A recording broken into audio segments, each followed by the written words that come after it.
Romeo की पत्री उसका 10वां अध्याय उसका 14 पद से लेकर 17 पद तक मैं पढ़ता हूं आपके लिए।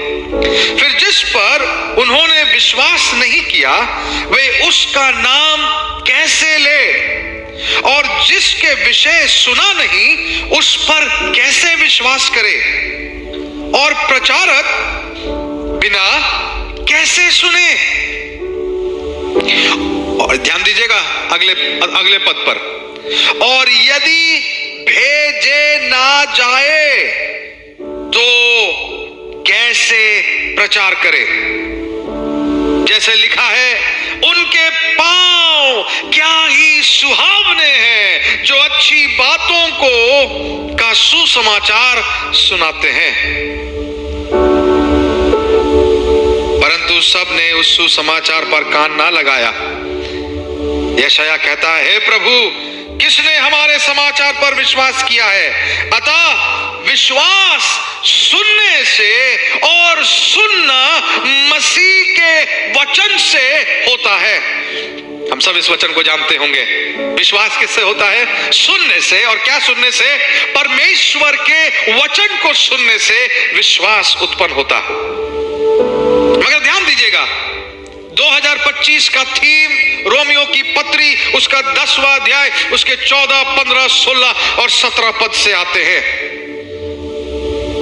उसके पांव कितने ही सुहावने हैं जो सुसमाचार को लेकर आते हैं। इसलिए हम कहते हैं इस साल हम जाएंगे, अपने घरों से हम बाहर निकलेंगे, सुसमाचार जहां नहीं पहुंचा वहां तक सुसमाचार को हम पहुंचाएंगे। हम प्रार्थना से बीजों को बोएंगे, हम परमेश्वर के ट्रैक्ट से और परमेश्वर के नया नियम को देकर जगह जगह पर परमेश्वर के वचन को हम बोएंगे। हम एज अ टीम छोटी छोटी समूह में गांव गांव में हम घूमेंगे। हम परमेश्वर के साथ प्रार्थना की योद्धाओं की टीम के साथ हर एक गांव को प्रभु यीशु मसीह के नाम से प्रार्थना में जीत लेंगे। 2025 हम इसके लिए तैयार हो रहे हैं। 2025 हम इसके लिए तैयार हो रहे हैं। क्या ही सुहावने हैं। और एक और पद, 15 पद, यदि प्रचारक भेजे ना जाए तो कैसे प्रचार करें।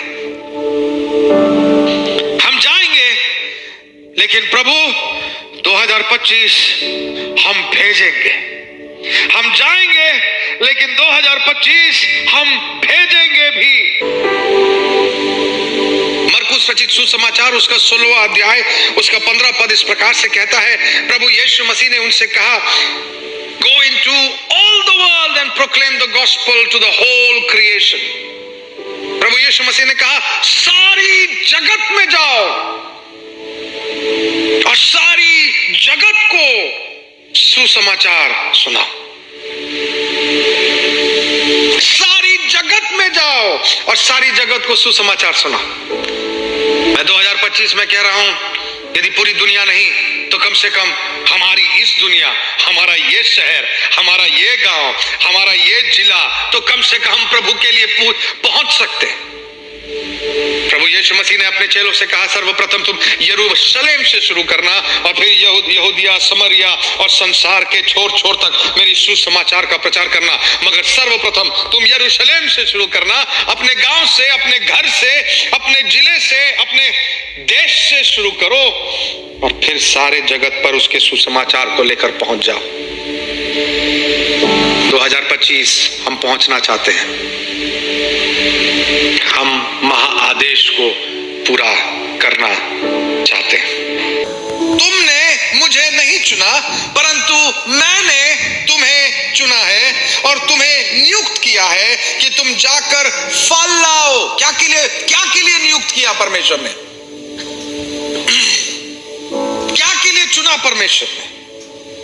You did not choose me, but I chose you and appointed you that you should go and bear fruit. Why did God choose us? The reason God chose us was to bear fruit. And if you and I fail to do that, what's the point of being the chosen one?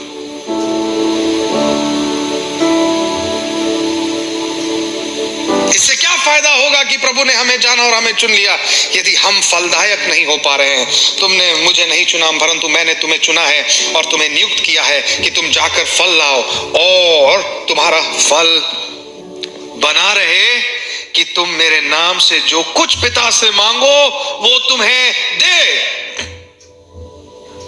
जो कुछ मेरे नाम से मांगो मेरा पिता तुम्हें दे।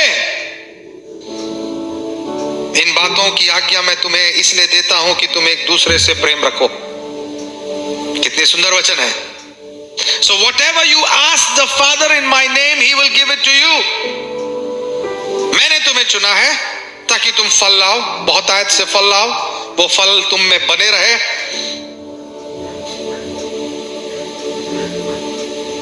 आज परमेश्वर चाहता है कि हम अपनी नगर, अपना क्षेत्र, अपने गांव, अपने परिवार प्रभु से मांग लें। 2025 प्रभु हम मांगेंगे, 2025 हम मांगेंगे, हम अपने परिवार को तुझसे मांगेंगे, हम 2025 अपने गांव को तुझसे मांगेंगे। तूने जो आदेश दिया है उस आदेश को पूरा करने के लिए हम तुझसे मांगेंगे, हम मांगेंगे, क्योंकि तू मांगने वालों को देने वाला परमेश्वर है। बाइबल बताती है जो कुछ तुम पिता से मांगोगे वो तुम्हारे लिए पूरा करेगा। और इस कलीसिया में इतने दिन में तो आप समझ गए होंगे जो कुछ का मतलब ये होता है कि जो कुछ भी हम परमेश्वर के हृदय के अनुसार मांगेंगे वो पूरा होगा। और आप क्या सोचते होंगे परमेश्वर के हृदय में क्या है? परमेश्वर के हृदय में ये है, जब एक पापी मन फिराता है स्वर्ग आनंदित होता है। परमेश्वर आनंदित होता है। एक कलीसिया होने के नाते यदि एक कलीसिया लोगों को भेजना नहीं जानता है सेवा के लिए, तो वो कलीसिया जीवित नहीं। जीवित कलीसिया का चिन्ह ये है कि वो सेवा के लिए भेजना भी जानता है। आज सेवा में उतरने के लिए हमारे जवान और कई परिवार डरते हैं। उसका कारण एक ये भी है कि कई बार परमेश्वर की कलीसियाएं इनका सही देखभाल नहीं कर पा रही। मैं आज 2025 में आपसे अनुरोध करता हूं, आइए असीम जीवन चर्च को जब परमेश्वर ने इतने लोग और इतने रिसोर्सेस प्रदान किए हैं, क्यों ना हम एक दूसरे के हाथ को थाम ले और कहे कि हम 2025 में सेवकों को भेजेंगे।